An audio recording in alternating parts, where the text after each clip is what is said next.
Hey everyone, so I'm doing this because the next thing you're going to be doing is working with watercolor paint. Remember that we've been studying value. Value is lights and darks. We use value. You practice it with pencil and, sorry, and some chalk, I believe colored pencil. I'm trying to remember the stuff that we did, before we got to this point. But now you're going to be doing some watercolor paint.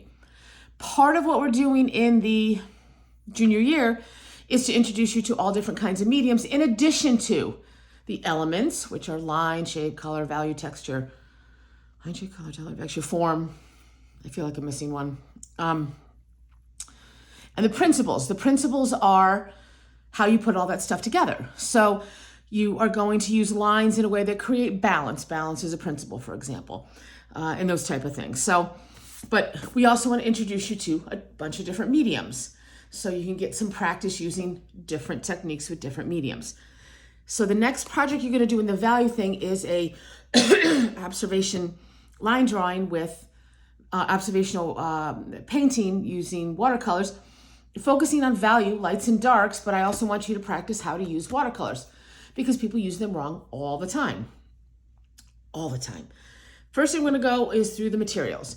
This is a watercolor brush. Watercolor brushes are very soft. The bristles are very, very, very soft. When you use acrylic brushes or oil or tempera, the bristles are probably very stiff because the paint sits on top of them. Watercolor brushes, the paint gets absorbed into the brush. Brushes are either natural hair or synthetic. These are probably both synthetic brushes because I like synthetic brushes. I'm going to go with yes. Yeah. This is a flat, which means that the tip is flat. This is an angled flat one. And this is a rounds. I'm almost positive all that we have at school are rounds. I find rounds to be a little more versatile. Another art teacher might have a different opinion on that. Sorry, guys. So what I don't ever want to see, which I see a lot of, is students using these brushes for acrylic paint and using acrylic paint brushes for watercolors. They are not actually mix and match. There are some multi-purpose brushes, that's true, but for the most part, they are not mix and match.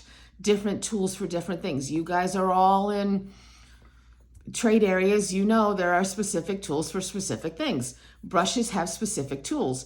Brushes also aren't free, in case you don't realize that, and they break and they have to be replaced. So proper brush care is really, really important. Number one, never, ever, ever leave the brush sitting in the water. 2 reasons. It ruins the bristles eventually, but it also ruins the glue in this and the ferrule, and I might be pronouncing that wrong. So I have to go back in and use glue and try to get the brush, and often not, it doesn't last it long. These are tools, and I'd like you to take care of them, which I think I had this conversation already with you guys about using different tools. So please make sure that you're taking care of the tools and taking care of the brushes. Don't leave them in the water. Make sure that you are rinsing them out right, all that kind of stuff. So there's different types of watercolors. These are pans. These are the ones we use at school. There's also tubes, which I don't have an example of right at my workstation right here. I prefer pans. These happen to be one of the sets I have at home. There are also watercolor pencils, which we don't have at school. These are my personal set, but I am going to show you just a quick demo on that, just so you can have an idea on how to use the pencil, for example. So here's watercolor pencils kind of are just like color pencils, except they are water soluble. So when you put it down, you can color stuff in and then use the water and whatever. This is not watercolor paper, by the way, so it's not gonna react the best on that, and that's no big deal. For practice, it's not a big deal. So that's how you would use watercolor pencils. You could then go back in and let me find the green. You can go back in and draw over it, and it would spread, and blah blah blah blah blah. So I sort of mix and match sometimes when I'm painting between watercolor pencils and paints, but we're not. Like I said, I just wanted to show you the watercolor pencils. All right. We're going to be doing a bunch of different techniques. This is not watercolor paper. Watercolor paper is very expensive. So when we do watercolors, you get one sheet. So you need to make sure that you have a piece of scrap paper to sort of test your paint color. It's not going to react exactly the same, but it is what it is. This is watercolor paper, which for the project, when I do the demo, you'll see watercolor paper is very thick. Even the student grade paper we have, which, you know, isn't the best grade, but paper comes in different thickness, different weights. Watercolor paper comes in hot press, cold press, and then rag paper. You're going to be doing the practice stuff on a good multimedia paper.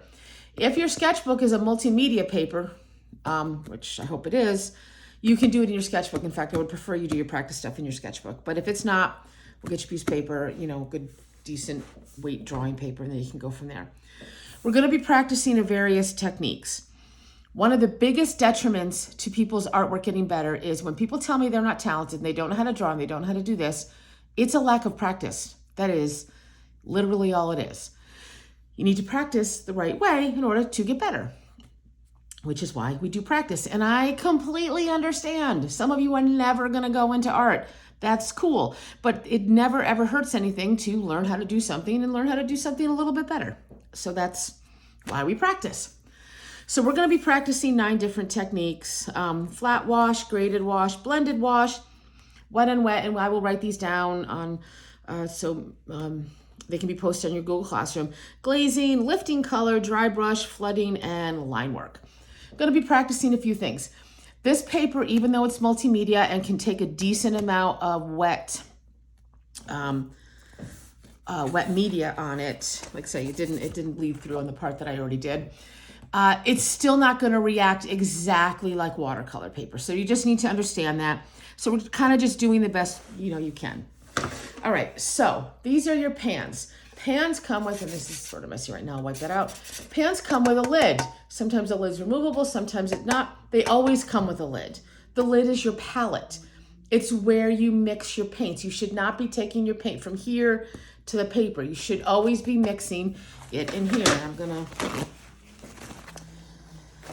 wipe out. I'll probably actually just use this color, some of this color that's in here. Well, maybe not, I don't know. The nice thing about watercolor is if you let it dry in your palette, the color stays there. So if you need to go back in and use a color again and you just let it dry, the color's there. Watercolor palettes have these little divots in it because that's how you create washes. It allows you to get the water in there. You'll notice I have 2 things of water. You should always have clean water and then water you rinse your brush out. Do not share water.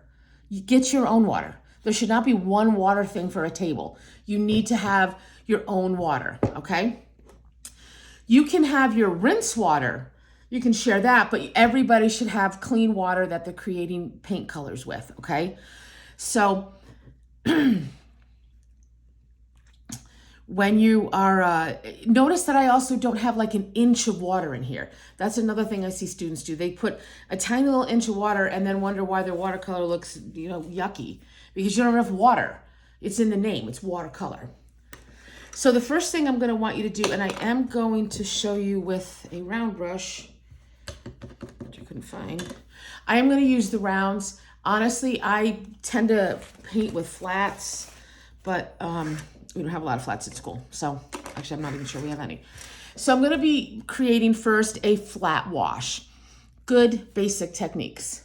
I'm gonna get a bunch of water. If you notice, I'm putting nice clean water in one of these wells, because once you start putting watercolor paint on paper, you cannot stop. Well, I mean, you can, but once paint is on there, it is really difficult to lift it off. When you're using actual watercolor paper, you can get clean water on there really quickly and dab it up, and you can lift color. It's not easy. So you really do have to make sure watercolor does require a certain amount of planning ahead of time. Once you get really good at it, then you can kind of go in and be all loosey-goosey and stuff. So I'm gonna make a blue. So I'm taking my color from the palette or from the paint pan, and I'm putting the pigment in because I want to make a nice flat wash.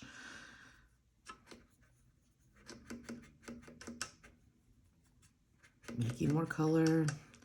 I know this isn't the most exciting thing to do. I'm gonna actually maybe suggest, you know, you guys stop the video so you can make each one with me. That might work. All right, so I've got some blue here. One thing about watercolors, to make the paint darker, you put more pigment, more of this. To make the paint lighter, you add more water. You notice this set doesn't have white. Some sets do have white. White is a very opaque color. Watercolor is a beautifully transparent medium. And some people use it very opaquely, but for our purposes, I would like you to use it transparent because I'd like you to learn what it does first before you start, you know, doing all the other stuff. So I've got a decent amount of paint happening here. And I've got a paper towel. Please make sure you always have a paper towel with you as well. All right, so I'm going to make a flat wash. I would like your boxes to be a little bit bigger than mine. Like I said, I left some open at the bottom on purpose. The thing about watercolor, it's not gonna run anywhere your paint is not wet already. You can almost, and I'll demonstrate that better with the watercolor paper itself when I do the next video, you can almost lift your paper up 90 degrees and it's not going to drip where the paper is not wet, okay? I'll get into the rest of that with more of that into the other video. All right, so a flat wash on the dry paper, you're putting a nice even, and this will pool slightly better with the watercolor. Just like mowing a lawn, you're going to pick up more color and pick up more color each time. Pull it down. There's some of it that's pooling, so I can pull some of this pooling color down a little bit to keep. This is not a flat color as I'd like it to be, but again, this has more to do with the paper than it has to do with. So I should have a nice flat color. So I'm gonna sort of wring out my brush here, squeeze out the color, and then I'll just take my brush that's been dried out, wrung out a little bit, and I'm just gonna get some of the color that's pooling. Like I said, this is on regular paper, so it's gonna act differently. So you should have a nice flat wash. That's decent, you know, it's okay. Now graded wash, I'm gonna add more color to this too because I really want it to be a deeper color at the top. What do you think a graded wash would be? Graded wash is simply adding color. I'm gonna do 2 strips of color and then I'm just gonna keep dipping into the water. So basically, actually maybe I'll just add 1 dip of color. I'm gonna have a nice flat color here. And then I'm gonna dip into the water, pull it down, and this would act so much better with, keep pulling the color down, keep pulling the color down. Like I said, if this is watercolor paper, you would get a better look to it. It's kind of like,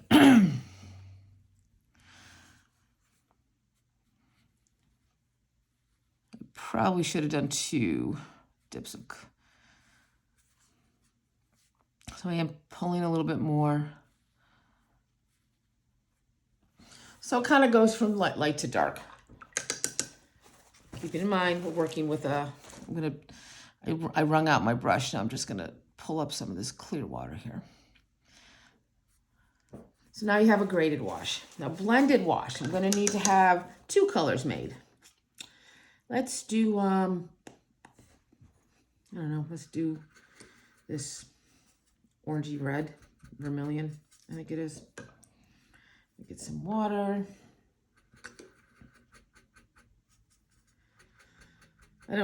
For this purpose, you're probably not going to see me go into the clean water very much just because I'm not really making a big mess right here. So I want to get 2 colors made, making sure I've got water.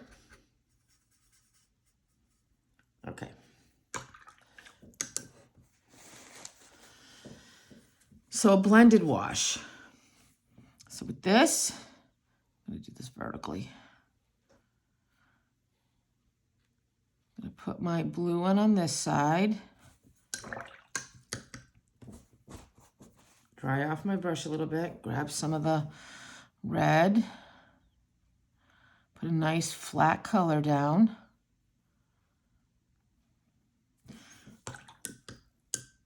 Grab some blue. Watercolor is a combination of patience and rushing, because the minute you stop, you're going to get lines. So now I'm just going to pull clean water now and pull the blue into the orange here, or red. So now it has this mixture. It should nicely grade to the next color. Let's see, nice big. I'm gonna pull up some of this pool. So now it should blend between, you know, one or the other. It's putting the color down and then start blending it with water, putting the other color, start blending it with water into the two colors. Okay.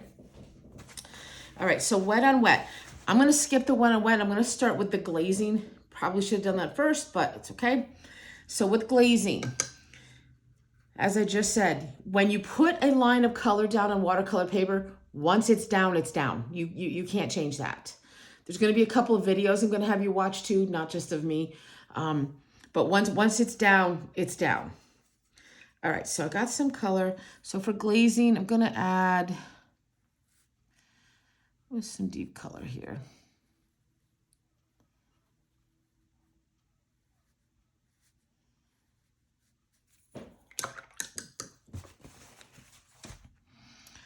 And just to make this go a little bit faster, I'm going to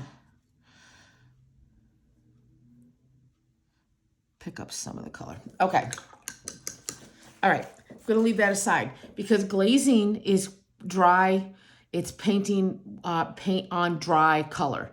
Glazing takes a lot of patience. One of the ways you can tell if a paint is dry is if you just lightly touch it. If it's still cool to the touch, it's still wet. So now we're going to do some wet on wet. I'm going to make a third color here. How about,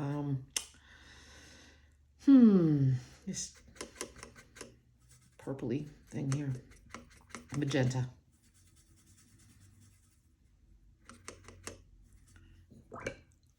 And at this point, I've rinsed a lot of stuff out in this pink bottle. I'm going to start taking the clean water from the clean water one. But I will rinse my brush every time in the dirty water, so not to contaminate my clean water. Okay. So wet on wet, which kind of sounds exactly like it is. I'm going to paint something. And I'm going to add, I don't know if I'm going to use that third color. See, so it's going to sort of bleed into it where it's been wet already.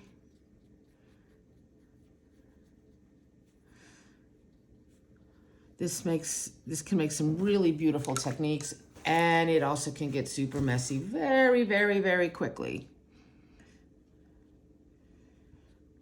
But you can get some really nice stuff happening.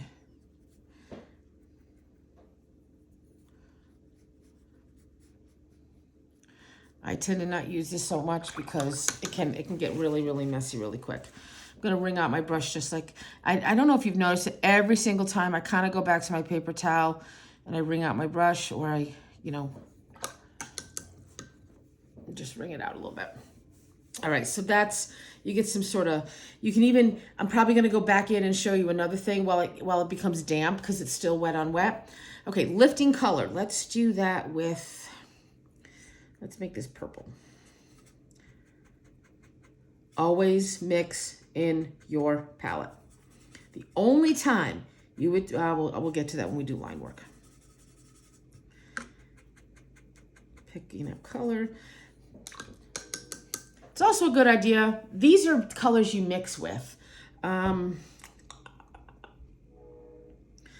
going to take this. So now I'm going to make it sort of almost this purple, but not quite. You should always have a scrap piece of paper just to test your color. All right, there we go. So I mix some colors. This is where you mix your colors you want. Lifting color is,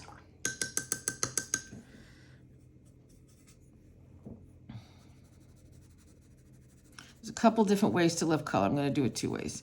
First, you put your stuff on. Do-de-do-do-do. You can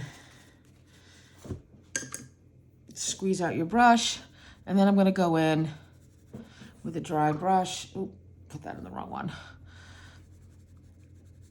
And I'm going to try to lift some of this color up quickly because I want to make like a fadey color in there. So you see that? So I've lifted some of the color up. I don't know if you can see. My house has got weird lighting. And coincidentally, so now I'm gonna do it with, there are all kinds of ways to lift color, by the way. There is salt mixing, there's a bunch of, like I could put all this paint on here and then sprinkle some salt on it, and as the salt dries, it makes this really speckled look. It's kind of cool.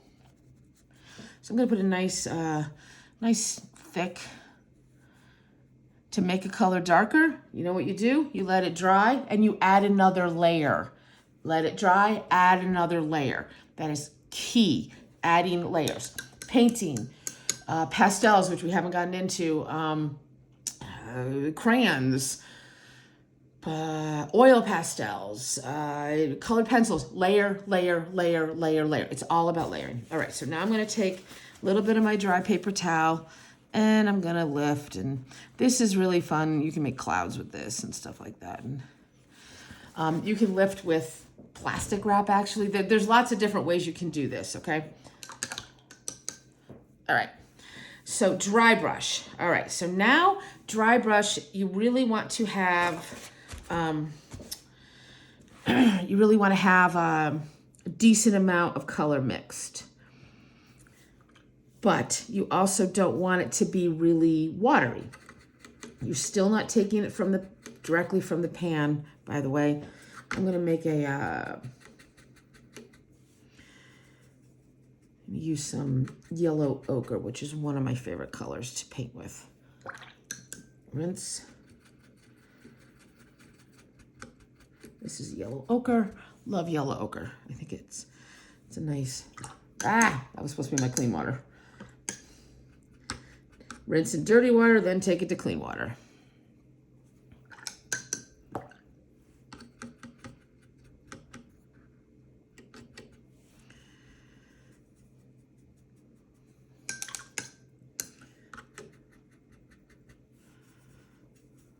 Okay, so dry brushing is, you're gonna really rinse out, really squeeze out your brush, and have a paper towel. I'm gonna lift up some color. See, I'm lifting up the color. It's not gonna come out great on this, but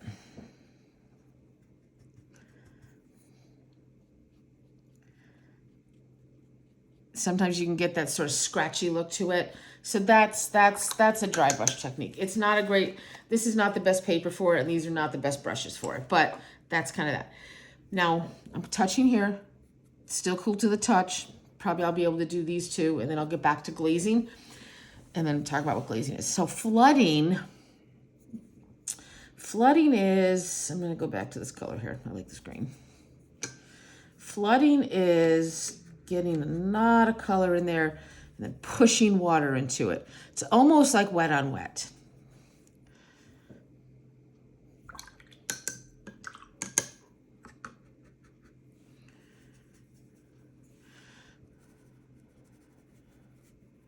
So now I've got this.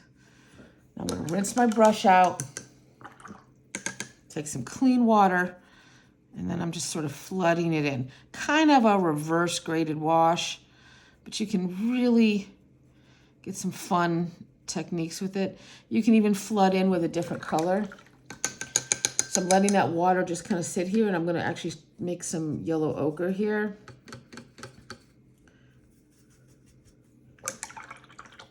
Somebody who used this paint last, and it was probably me. I'm gonna clean this up. My paints tend to be a mess. It was probably me. Of course it's me. This is one of my personal sets. So I'm gonna add some yellow to the yellow ochre. So now I'm going to flood in, I'm going to flood in with the yellow ochre. It's a lot less controlled than the blended wash. Little more controlled than the wet on wet. So, and it can make for some really sort of fun things. That's flooding. I'm going to just let that dry like that. Now line work. Line work is a combination of dry brush. Line work would be the only time I would say if you're just doing some fine details and you need to get, you know, black. So I'm really not using a lot of water on this at all.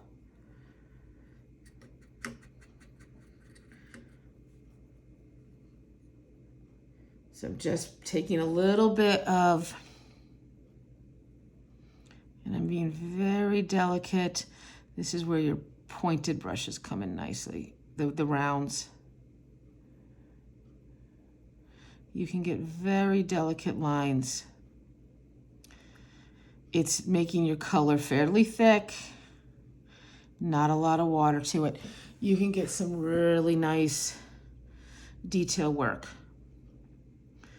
with your line work, with your pointed brush. Not quite a dry brush. You're being very delicate. Okay? Okay, so glazing. Getting back to glazing. So here we are. So this is all dry now. It's dry. Glazing is when you paint on dry paint. You're trying to get those colors to show beneath other colors. So I'm going to use this yellow that I've already made. I'm going to add a little bit more water to it to loosen it up a little bit. Okay. And I'm going to actually add more yellow to it.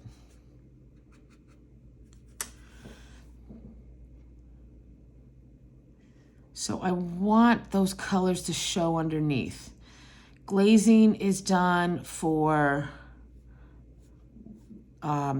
you should always, you have to account for dry time. Watercolor has a ton of dry time. Dry. So I'm gonna glaze on top of this whole thing. And it is picking up some of the red. You can see that it's picking up some of the red. I'll say it again, this is not watercolor paper, so it's not gonna be perfect. So now I've glazed on top of this, and then maybe I wanna go in with my blue and do some wet on wet stuff. And then I would let that dry and then maybe go back in and do some line work when it's completely dry, glaze over it again, or glaze over and add colors. Some keys to good watercolor. When you're done, rinse out, squeeze out your brush.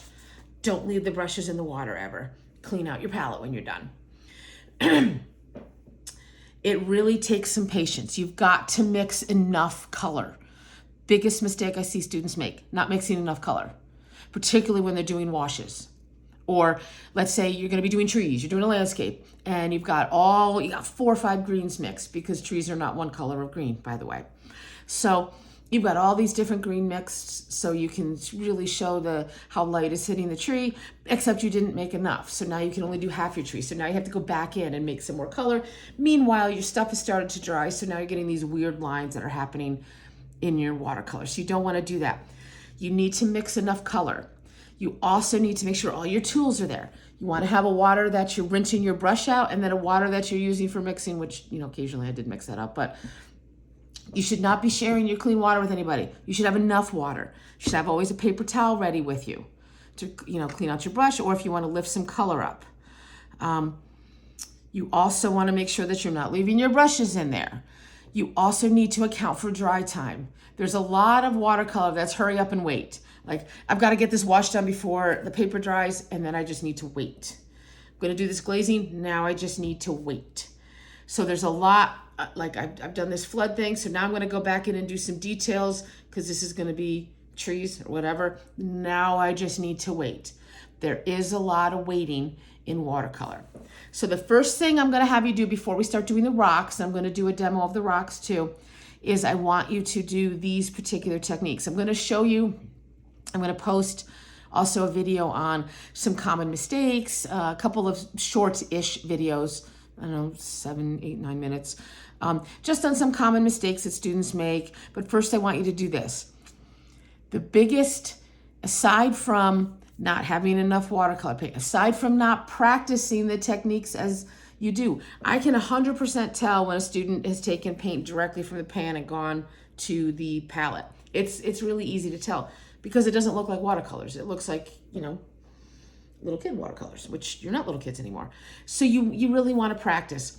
You also want to make sure that you are taking your time. A lot of students are rushing through their work and not really taking your time. Nobody ever gets graded against you for taking your time.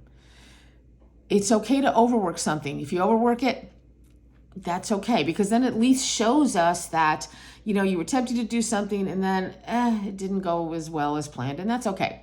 So you're going to practice these techniques. I will write them down. I will post this video and you can watch it again and again and again, which would be weird, but you can. I'm also going to post a couple of other videos on watercolor techniques that I'd like you to watch. And then I'm going to do another demo of the actual rocks that you're going to be painting to continue working on the element of value, that shading unit. Okay?